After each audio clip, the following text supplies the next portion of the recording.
Good morning on day 6 of ContemporaryAthon. It is Saturday. I still have lines in my face from sleeping. I've been up for a while. It is 10 o'clock and I'm getting ready to run out, go to the bank and make a deposit. I need to go to the grocery store and pick up some wine for tonight's drunk show. And then I'm going to come back and do, I don't even know, probably book stuff, because it's literally all I want to do. But I will set up my camera and vlog a little bit of that and show you kind of what my process is going to be. If I can figure out a process, who knows. Last night I did read up to 53%, I believe, of Game Changer. This book is so long. I've been reading it for so long. I feel like each time I read it for significant chunks of time, and it's still only 53% of the way done. Like, I keep expecting it to be the end, and I'm still nowhere near the end. I'm on chapter 17, page 2,228 of 3,965. I will never understand how they format these things. So this one's gonna take me a while, I feel like, to actually finish, but I forgot about that in yesterday's vlog footage, that I was still reading that, so I am still reading that. So my goal is probably gonna be just to finish that, and finish Dear Heartbreak, and then maybe not even start Letters to the Lost, because as soon as this is over, or maybe at the end of this, I need to start reading Rain and Delilah's Midnight Matinee so I can annotate this and get this sent off to the next person in the line. This is a Jeff Zentner arc that comes out February 2019, and myself and 9 or 10 other booktubers I'm sending this to, and then it gets sent back to Jeff and he gets our notes and our annotations and our thoughts as we read it. I have to get to this. I didn't want to do this during the readathon because I wanted to be able to really take my time with it and like write nice in it, and it's going back to Jeff and blah blah blah. Anyway, but I think I might actually start this during the readathon because I have to get this out. We're gonna wait and see. I'm not really sure. I feel like I may not start Letters to the Lost. I definitely am not finishing Anger is a Gift. It's just, it's so wordy. There's a lot of pages and the text is so small and so close, like spacing wise. I don't think I can get through it for this readathon. I haven't pre-filmed anything for next week because I feel like I'm filming overload right now, but I need to do a couple makeup videos today, and I might film a like writer Q&A that you guys have been asking questions, a TBR for October, because I already have like 14 books on my October TBR. It's intense, but I'm gonna go run my errands now and get back here so that I don't have to worry about anything else. Before tonight, I'm going to pick up wine and some snacks for after, because I always get jealous that everybody else has food. I'm never having food afterwards, so I'm going to go get it now. You're going to see this before the live show, because I will have this wrapped up and ready to go before the live drunk show starts at 9 o'clock my time. But Natasha last night did inform Chelsea and myself that there was a tornado that ripped through her town, and she said that she's fine, Jeff's fine. They're without power, so Natasha does not have reading vlogs up, and she does not know if she will have power back by the drunk show. I would assume most likely not. So it will probably just be Chelsea and myself for the drunk show. Is a bummer. We're sad. We're gonna miss out seeing her face and talking to her, but we are just so thankful that she's safe, and we're thinking about her and we're sending her so much love. If she's found a place with Wi-Fi and she's able to watch this, I love you so much. I'm so glad you're safe. That's scary shit. Okay, let's do this. Alright guys, I have you up on a tripod because I was just filming some makeup videos, but I wanted to touch base with you because I'm going to do a couple things. One, I'm going to attempt to put these magnetic lashes on, and I'm going to let you guys see that. Two, while I was doing my makeup today, I got the audiobook for Taylor Jenkins Reid's One True Loves. Why, guys? Why do I add things? I just talked to you about how I was not going to add anything else, but I didn't have an audiobook. I was doing my makeup, and I was sitting here going, what do I do? So I grabbed this, and I'm 58 pages into this one already. This has 330 pages. I don't know why I do these things. So now I have another book because I couldn't obviously read a physical copy or an ebook while I was doing my makeup, and I didn't want to waste time. And I was caught up on everybody's vlogs, and I was like, guess what? Audiobook. I do it to myself. I don't even know what to say anymore. So as a quick recap, I have finished Young Jane Young, Alex Approximately, The Female of the Species, Radio Silence. I have also finished Fence, Volume 1 through 7, but the first one was an issue, so it was volumes 1 through 4 in one issue, and then volumes 5 and 6 were separately, and then I also finished El Defo. So I'm counting that as 1 through 4 as 1, and then 5 and 6 as 2 others, so that's 3, and El Defo is 4. So 4 graphic novels, 4 full-length novels. I am 56% of the way through another novel, which is Game Changer by Rachel Reed. I am 58 pages now into Taylor Jenkins Reid's One True Loves, and I am 107 pages into Dear Heartbreak, which I will read and finish today. 8 things, and I'm in the process of 3 more, which would be 11 things if I can get this plus my ebook done. What even am I doing? But my goal right now is really just to finish this and work on the book. If I can do that today before the drunk show, I will be a happy woman. It's already a little bit before noon, and I need to have this edited, upload it, and ready to go before our drunk show at 9. It has been officially confirmed. I've talked to Natasha. She's doing great. The weather is great. It's sunny. She's fine. They're hunkering down, but they are not expecting power back until Monday. She will not be a part of the drunk show. She's super bummed about it. She's sending all of you guys like the best ContemporaryAthon vibes. She's thinking about you. She knows you're thinking about her. She appreciates it. I'm gonna bring you guys in closer and attempt these magnetic lashes. I am shit at putting on lashes. Like, truly shit at it. So I don't know how this is gonna go. I might actually take you off the tripod and just like put you on a stack of books in front of me. I'm so nervous about this, but we're gonna make it work. I'm hoping it's easier than glue, or at least if I F up over and over and over again, it's at least not leaving like glue all over me. So I'm hoping this is like a better option for me and that it's not too horrible. I'm used to getting really close to my eyes because I was a contact wearer before my LASIK, so I don't think it'll be an issue for me to like set the lashes and then get the other strip underneath. I feel like I'm going to be able to do it. And I feel like I just jinxed myself because of it. So I'm going to leave my ring light on, bring the camera down, put it on my tiny little tripod that I hold to do vlogging, and we're going to see how this works. Wish me luck. Mirror is like literally right here. I'm sure you can probably see it a little bit. I'm going to look this way. And then the way that this is that you have a lower and an upper. I'm assuming you set the upper up on top of your lashes and then just like go underneath with the lower ones and try to connect it. There's like a little bit of glue on it though. I already have mascara on though, and I don't know if that's gonna mess with things. Get closer to my eye. All right, do I have to shape you? It's getting stuck on my eyelashes and it's like not going to the base of my eye. We could do this. There we go. There we go. Maybe if I get a pair of tweezers. I shouldn't need tweezers, yo. Well, now they're just glued to the tweezers because they're metal. So tweezers will not help you. They will not be your friend. Yep, nailed it. Okay. So I have the top ones placed where I want them. And then I'm just going to go underneath and try to get it as stinking close as I can. I feel like the magnets aren't on the right side of this band. Oh no. No, no. Fucked that right up. I'm going to get better about it. It's just that my outside lashes are actually long, so I can't get it in there. The fucking glue. Okay. Here we go. That's not where you want it. I can't. This is going to be so long. I'll be back. Technically, this thing is on, but look, I can't get it down close enough to, like, my lash line. Like, there's so much room between the two. And I have to do it again. Ah! Yeah. That's 1000% not happening because I'm just getting more and more frustrated and I got shit to do today. Fuck them hard. I'll get used to them. I'm sure I'll get actually decent at them. But apparently my lashes aren't as horrible as I thought they were because like for the life of me, I can't get them to settle behind my lashes down by my actual lash line. I can get the magnets lined up just fine, but I can't get them low enough on my lash line because of like my actual lashes. So maybe I made a mistake by putting mascara on first, but I'm not taking off all my makeup just to do that. Fuck it. What I'm gonna do is go sit outside for a little bit. I'm gonna take my camera, I'll vlog it, and I'm gonna read a little bit of Dear Heartbreak out there. I'm really pissed that I couldn't do those, guys.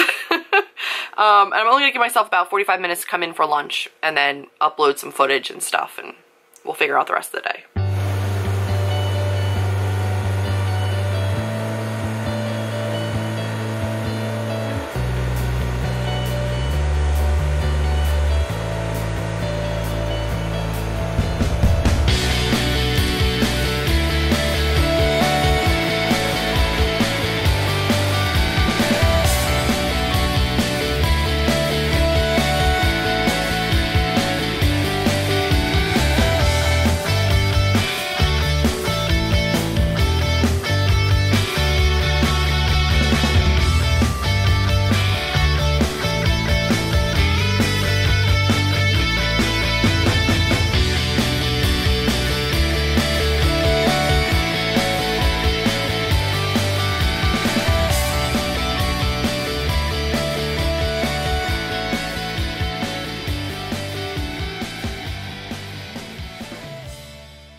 update. I got from page 107 to 160 while I was sitting outside and reading, came back in, got lunch, started uploading footage.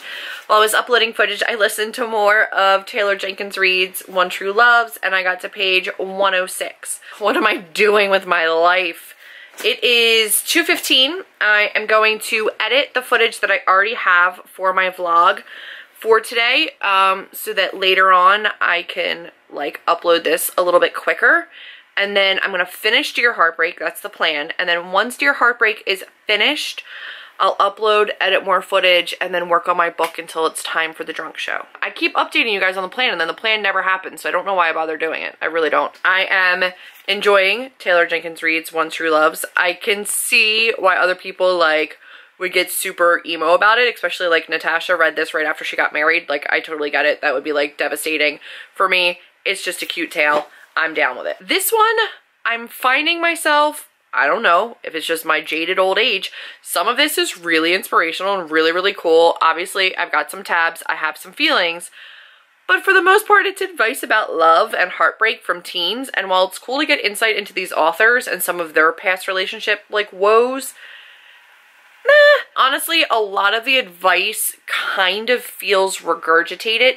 And I understand that these people, like these authors, probably wrote these letters back to the teens and gave their advice without consulting one another. Messages are the same, like over and over and over again, like, and some of the answers aren't that different, and a lot of the letters aren't that different. The authors had like a bank of letters. Like, authors were able to look through those letters, pick which one they liked, and then answer it. Some of the letters aren't that varied at this point, and some of the answers aren't that varied at this point. I'm not the target audience, and I get that, so it doesn't have to be for me. But it's still really inspirational and still really, really cool. I'm still enjoying it. It's just starting to get a little bit repetitive. I swear, I don't usually get packages like this, but I do have more book mail, and I know exactly what this is, and I want to tell you this story about it. I also have some mail from Hey Atlas. I actually had to stop my Patreon support of them until I started my new job. So once I have a paycheck coming in, I will continue to support them because I think that their Patreon benefits are like really, really cool. So you get little downloads of things, and then every month with the plan that I have, you get a sticker of whatever the quote is for that month. The fuck is that? Tuck Everlasting? Why does that seem like a typo? The first week of August hangs at the very top of summer like the highest seat of the Ferris wheel when it pauses in its turning. It is curiosity silent, too, with blank white dawns and glaring noons and sunsets with too much color. Their bookmarks, first of all, are just gorgeous, and I love these stickers. So thank you, Hey Atlas. Great timing. You guys know the book in here is a favorite of mine. I've talked about it a lot. It just released on the 19th. Can you guess what it is? So I was going to pre-order this, and then I didn't because job. Ah, here it is. So this is obviously Strange Grace by Tessa Gratton. The reason I didn't pre-order this, and the reason I didn't ask for this for my birthday from anybody, was because Amber from Amber's Books and More was going to a signing of by Natalie C. Miller and Tessa Gratton at a library in Texas, and she said, hey, if that's something that you would like for your birthday, I will go and I will get it signed for you. Promptly freaked the heck out and lost my mind. So the day of the signing was actually the day that the book released, and really, really cool story. Amber was in line. She was first in line, and she had 3 books of Strange Grace. So she was the first up in line, and she had Post-it notes in the beginning for everybody's names or whatever. And Tessa asked her, are you Amber? And she said yes. Tessa Gratton actually signed Amber's book with the number 1 because it was the first day that the book had released, and they had books for sale there at the library, and it was the first time she had signed one of her books in physical hard copy, like post-release. Amber's was actually the very first book that Tessa Gratton signed on her book tour after the book released. Mine was number 2. She said, if I realized what she was going to do, I would have let yours be the first one. And I said, oh my gosh, you went to the signing and got it for me. I don't mind. I'm just happy to have it. It did come, she said, with a little bit of swag. So there's this really cool Strange Grace bookmark. Guys, this book really is just so beautiful. Ah! So it says, to Julie up there in the tree up on top, and then Tessa Gratton down in the bottom tree. Oh my goodness, how gorgeous is that? I officially have my own copy of Strange Grace that is signed to me by Tessa Gratton, and I could not be more thankful to Amber for picking this up for me, because it is honestly one of my favorite books of the year. This will make it on my top, whatever number I decide, without question. 3 teens that live in a town where there's a curse. The prices that we pay for the sins of our parents and things like that, but it's crazy diverse, and it's really, really beautiful, and it's witchy, and it's super queer. Like, I think everybody should be reading it. Amber actually told a little bit of the story from when Tessa was at the signing, and Tessa said that one of the things that inspired her to write this book was the fact that her family is a military family, and she said that children that are kids that are in high school right now, I think she said sophomores in high school right now, have never lived in a world that wasn't at war. It's all they've ever known over in Afghanistan. She was horrified that these kids that are verging on adulthood and verging on going off to college and stuff have never known a world of peace. Inspired this story, and I can see that now having read it. And I just thought it was so beautiful. I am officially done with Dear Heartbreak, which is my 9th book of the readathon, and my last book for today, because it's only 4:15, but I need to get to work on my book. I'm still really, really torn. I acknowledge that I'm not the target audience, and I acknowledge that it's gonna be beneficial for other teens and other people out there, but for like me personally, it felt so repetitive. For those going through these issues, hearing it over and over again and hearing it from different people kind of gives a validity to the fact that it's not bullshit. But a lot of these have a main theme of loving yourself first and making yourself whole and not looking to others to fulfill that self-worth, and as it should. And that's not an easy lesson to learn, and it's one that even the authors acknowledge they're still learning, and you're still learning to love yourself and accept yourself and know yourself your entire life. So asking it of these teens is kind of difficult, because they're also admitting that as adults they still haven't done it all the way, or that you're still evolving and learning to do it. So a lot of them, even though they might not say it in the same words, revolve around that same kind of a theme, and I think that it's probably important to have it repeated, but at the same time, reading it as an adult, it droned on a bit. I think I'm gonna go with a 3-star rating, which is still really good, guys. Like, a 3-star rating is not a bad rating. I completely see how it could be a 5-star read, and I can see how it could be life-changing and epic and monumental in someone's life. And I said at the beginning of this reading that I would get it for my nieces who are in middle school. Not yet. There is like the use of curse words. They say fuck and shit and damn and bullshit and all that. Like, they don't sugarcoat it, and I don't think teens need that to be sugarcoated. They discuss sex and having sex with somebody, and I don't think that my nieces would necessarily be, you know, scandalized by that, but at the same time, I do think that the majority of the subject matter and the majority of the letters in this are older than them. I do absolutely see the benefit in a book like this, and I'm glad that I read it. I'm glad I got the arc for it. I'm glad it's out there in the world. So that's it for book number 9. I'm gonna go and start work on my book, or else it's never going to be out there in the world. A lot of this is going to be a read-through. A lot of this is going to be just like me tearing apart shit and deciding where I need to fluff stuff up and expand and get rid of stuff, or what sentences don't work. I'm getting something from Natasha. We have power, but no internet yet. Womp womp. Essentially, what I've got going in front of me right now is a color code key, and I'm going to use green, both tabs and highlighter. I'm going to use green for plot. I'm going to use blue for world building. I'm going to use orange for character stuff, and I'm going to use red for WTF, fix, and fuckery. And all of those have corresponding tabs as well that I will put into the book so that I have those. And if I need to add other colors for other things that I find I need to fix, then I can do that as well. And I've got my notebook and my big giant binder in front of me. I have some tea that I fresh brewed. This is wild berry green tea. It's like a green tea. It's a no caffeine, just like berry tea. I steep that overnight. Let's do this thing. So here's my little tabs with what I got going on. Here's my pen. I'm gonna actually move this over here. Oh, it's really stuck. Like my tabs and my highlighters. I'm gonna use this awesome purple pen that I got from Kelly. I'm going to use that for like making all of my notes. So I have my little color code key here on the first page, and then I've got my writing notes. So like chapter structures and like how many words equals about how many pages and all that kind of stuff. And novel structure notes. Like I just printed all this out so that I had it because I've never printed that before. So now I have that.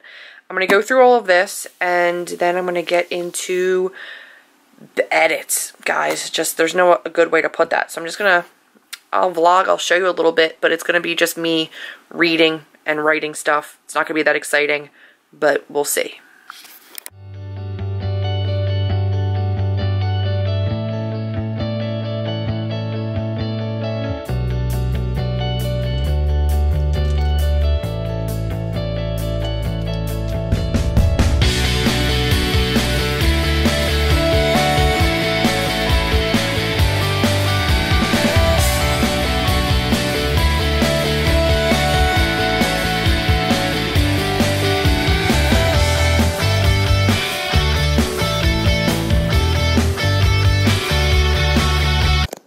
So in my world, we actually have different kind of like elemental earth sprite, like elemental sprites. This is a spark, so this is a fire sprite. There's alates, which are tree or plant nymphs that I picture looking kind of like this. There's water sprites, and there are Nepins, and they are essentially like red caps of the sea, and they like to drown you. They'll drown their victims and then strip them of flesh and then bleach their bones in the sun and wear them as jewelry. They're not pleasant. They're really, truly unpleasant. And then air sprites I don't have a name for yet, but they can either be ghosty or wispy, and this is what I kind of picture them being. These guys, so sparks, can either be like flame and ash and dark, or they can be like, these guys can either be like bark and woodsy, or they can have like the petals and more flowery. So there's like different kinds, and that's just like one depiction of them. The more you know.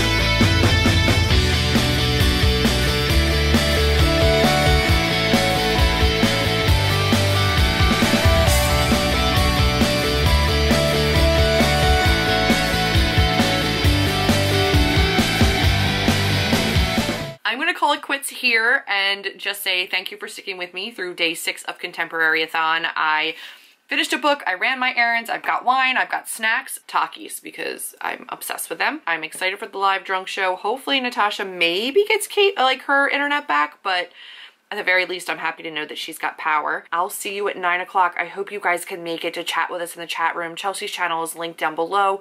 I can't wait to talk to you about everything that we've been reading this week. I am so ready to talk to you guys. So definitely come and meet us and hang out tonight. I can't wait to see all your faces, and well, faces by avatar in the chat room. So I will see all of you guys later on tonight. And yeah, if you like this video, go ahead and give me a big thumbs up, click subscribe, and I will see all of you in tomorrow's vlog, which is the last of ContemporaryAthon. I can't believe it's already almost over. And I'll see you tomorrow.